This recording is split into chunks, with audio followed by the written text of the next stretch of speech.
a bit of a long video, so hang with me because I think you'll find it informative. And I wrote it out, so I'm going to read it so I don't forget anything.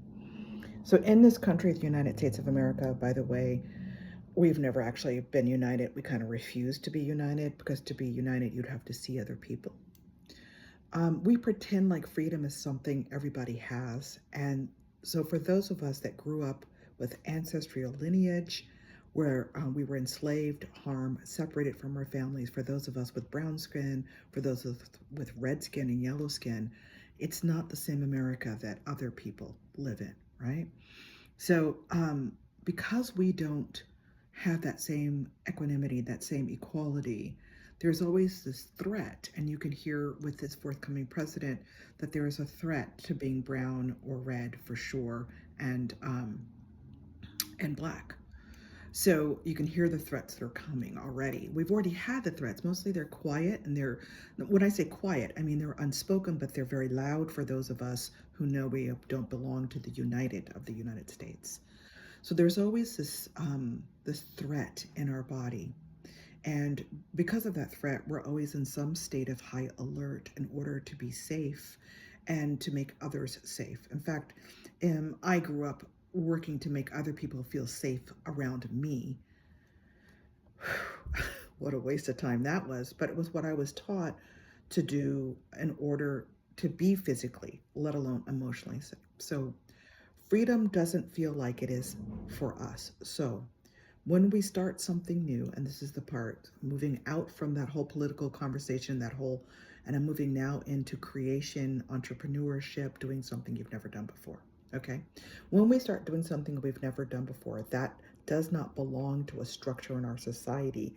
Like maybe you didn't learn what you're about to do in school, you made it up, you created it, or it didn't come from some other structure like work, where it showed you how to do something, or maybe you did learn it there, but you're putting your particular spin on it, which is a high originality. So, if it doesn't come from there, it makes working harder. It makes rising harder because with fear, there is courage, but first we're in the state of fear. So let me just move this down again. So maybe, you're becoming a dancer, or you're a coach, or you're an entrepreneur, or you're a poet, or a songstress, or designer of clothing, or an amazing master gardener, something that's never been had the way you do it. Something that's original. Fear is going to come up. It is going to rise. Like the sun rises every morning. When you're doing something you've never done before, you're going to experience fear, because fear comes with courage. Courage comes with fear. They are locked. You will have moments of courage and you'll have moments of fear. And the ideal is to let courage ring more true. But let me keep going here. Okay, so I'm hesitating for a second because I want to get back to my wording here. Where it says we're free, or also being told that you should fear yourself if you don't belong to the greater system. So that's where fear comes from. It comes from a denial of belonging unless you belong to the systems that are put into place, right? And because you're out on your own and you don't belong to that system because that system didn't work for you, and because you created something that the system couldn't imagine. Okay, so here we go. But the cost of belonging to a system like that is they will continually ask you to let go a part of who you are in order to belong. That's why you're not there. Okay, that's why you don't belong there. And so you have to leave the system, because there's always a negotiation within the system to actually have you obey. And the process of becoming, whether you're creating something new or you belong to something that's been around, the process of belonging should not include any kind of mental, emotional, or physical slavery. Okay. So for those of us who get punished for being different, punished for making mistakes,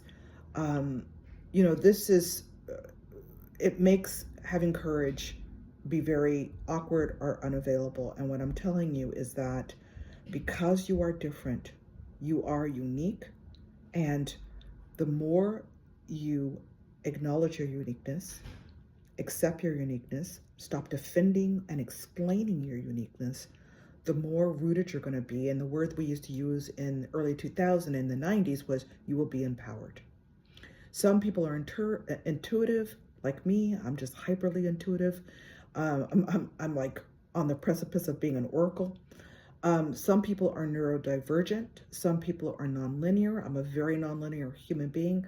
That didn't work in graduate school for my graduate college I went to. They did not like that I was nonlinear.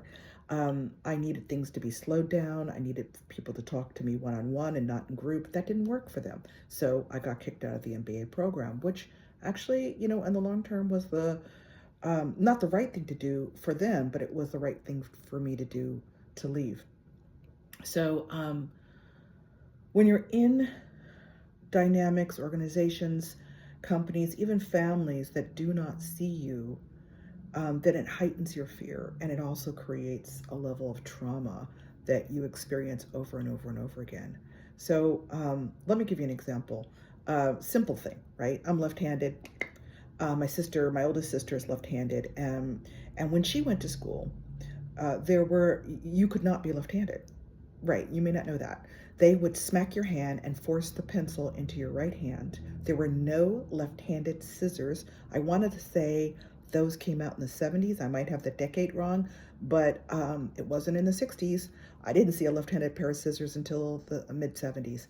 But it was like you had to be right-handed. Who knows what that was about? But that was really a thing when my sisters went to school. Thank God, by the time I went to school, that was starting to drown out. But can you imagine being told that you're writing with the wrong hand? What else am I doing wrong? Is what's going on in your brain.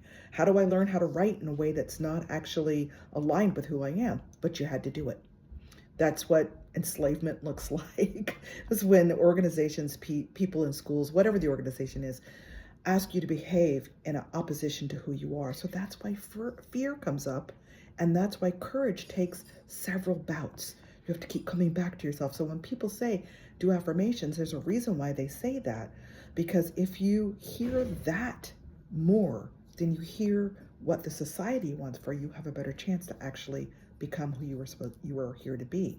So yes, affirmations do have significance, but only if you believe them. So only use the affirmations either you create or that you hear that actually aligns. I know this is going long, so I'm not going to apologize because it's important. Once you step into who you are becoming, whatever that means for you, you have to keep stepping in again, keep stepping in again and again and again until it absolutely cements. It's not even sticking. It cements you in who you are. You are so clear that you don't have to go back and forth, but it takes a few tries. So I'm saying this so you can be gentle with yourself. Sometimes we think, oh, everybody else just knows what they're doing and that person started this business.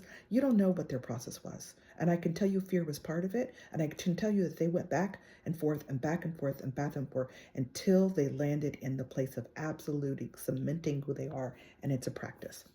So I want you to keep practicing and don't be discouraged in yourself. If you need someone to help you stay rooted, find that person or persons or group and stay rooted in it. Find a practice every single day. For me, it's prayer and meditation, and I do gratitude and I do affirmations. I need a whole system, a constellation like the Star Nation. I need that same constellation around me running through my mind and heart and body at all times. It's not a one-off. Life is a continuation. It's a continuing experience of the divine self within, honoring the divine self, and keep practicing in that honoring and living in it. Okay, under 10 minutes, I'm doing good. Hey, Matakiase.